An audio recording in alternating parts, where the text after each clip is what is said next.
Have you ever felt just a little bit lost trying to figure out who's who inside a Buddhist temple? You're not alone. It's a really common feeling. But today, we're going to clear up that mystery for good.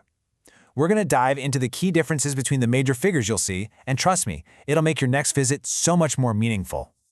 Okay, so picture this. You walk into this gorgeous, totally serene temple hall. You're surrounded by these incredible, powerful statues. They're peaceful, they're majestic, but you have no idea who is who. Is that the Buddha, or is that someone else entirely?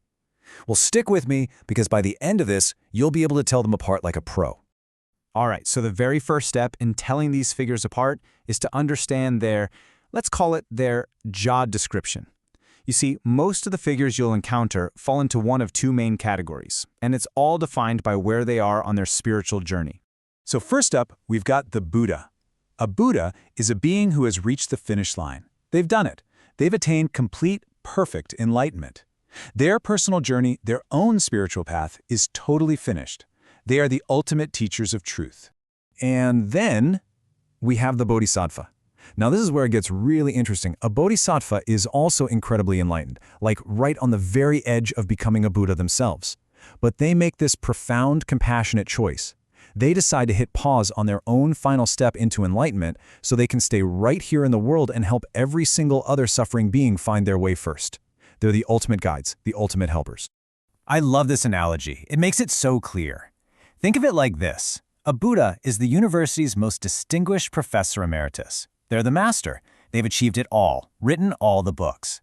A Bodhisattva, on the other hand, is that brilliant PhD candidate who could graduate tomorrow, but they choose to stick around, hold extra office hours, and tutor every other student to make sure they all pass their exams. See the difference? One's the master teacher, the other is the master helper. Okay, so let's break down the key differences. For a Buddha, enlightenment is complete. For a Bodhisattva, it's ongoing, but by choice.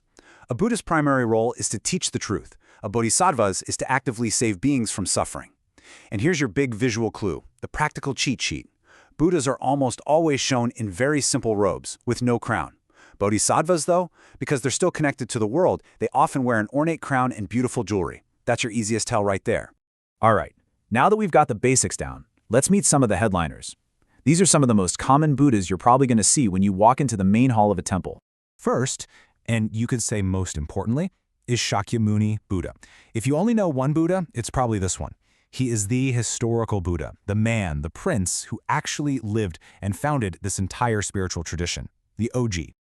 So yeah, he's the founder. He lived right here, in our world as a human being, and achieved enlightenment. The key feature to look for is his hand gesture. He's often shown with one hand touching the earth, and that symbolizes the exact moment he called upon the earth to witness his enlightenment under the Bodhi tree. It's a pretty powerful image. Next up, let's meet Amitabha, who is known as the Buddha of infinite light. Now, unlike Shakyamuni, his domain isn't really our world, but a special paradise he created for his followers.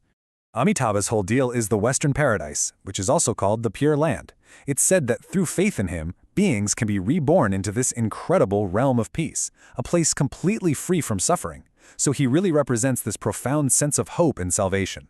And rounding out our top 3 Buddhas, we have one who focuses on our well-being right here, right now, by Kṣitigarbha, but he's much more commonly known as the Medicine Buddha. The Medicine Buddha is the divine healer. He took a vow to cure all beings, not just from physical sickness, but from spiritual suffering too. And the easiest way to spot him? You guessed it, he's almost always holding a little medicine jar or a bowl. So there you have it, the founder, the paradise guide, and the healer. Okay, so we've met the professors emeriti. Now let's meet that incredible team of PhD candidates, the Bodhisattvas. And you can really think of them as specialists, with each one focusing on a specific virtue to help us along our own path. We have to start with arguably the most famous and beloved Bodhisattva in all of Buddhism, Avalokiteshvara. This is the embodiment of pure, unwavering compassion. Avalokiteshvara is the great listener. I mean, the name literally means the one who perceives the sounds of the world. This Bodhisattva is constantly listening for the cries of any being, anywhere, who's in distress, and immediately offers help. Just a powerful symbol of active, boundless compassion. Okay, next up. If Avalokiteshvara represents the heart of the path, then Manjushri is definitely the mind. He is the Bodhisattva of transcendent wisdom. Manjushri is the master of wisdom. His whole job is to help us see reality with perfect clarity. And how does he do that?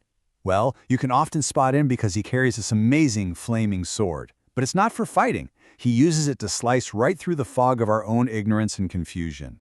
So, we've got compassion from the heart and wisdom from the mind. But what good are they if you don't do anything with them? Well, that's exactly where our next Bodhisattva, Samantabhadra, comes into the picture. Samantabhadra is the master of action and practice. He represents the hard work, the diligence, and the effort it takes to actually live out the wisdom you've gained, to walk the talk. You can often spot him riding a magnificent white elephant with 6 tusks, which symbolizes the power of putting all these virtues into practice. Now, you'll very often see Manjushri and Samantabhadra on either side of Shakyamuni Buddha in a temple, and there's a really deep reason for that. Their placement illustrates a core teaching, that true enlightenment needs both things. It needs the profound wisdom to see the path, which is Manjushri, and the dedicated action to actually walk it, which is Samantabhadra. It's the whole package. So, we've learned how to identify all these different figures, but, the deepest teaching here isn't just about recognizing statues, it's about recognizing what these statues represent inside of every single one of us. And here's the biggest takeaway. These figures, they're not just external deities to be worshipped. They are archetypes of the very virtues we can all cultivate within ourselves. Amitabha represents our own capacity for faith. The medicine Buddha is our innate ability to heal ourselves and others. Avalokiteshvara, that's our own boundless potential for compassion. Manjushri is our inner wisdom, and Samantabhadra is our commitment to action. These statues are basically a map of our own highest potential. And that really brings us to our final thought. When you look at this map of virtues, it's not just about identifying them in a temple anymore, is it? It's about identifying them inside yourself. So I want to leave you with this question to think about.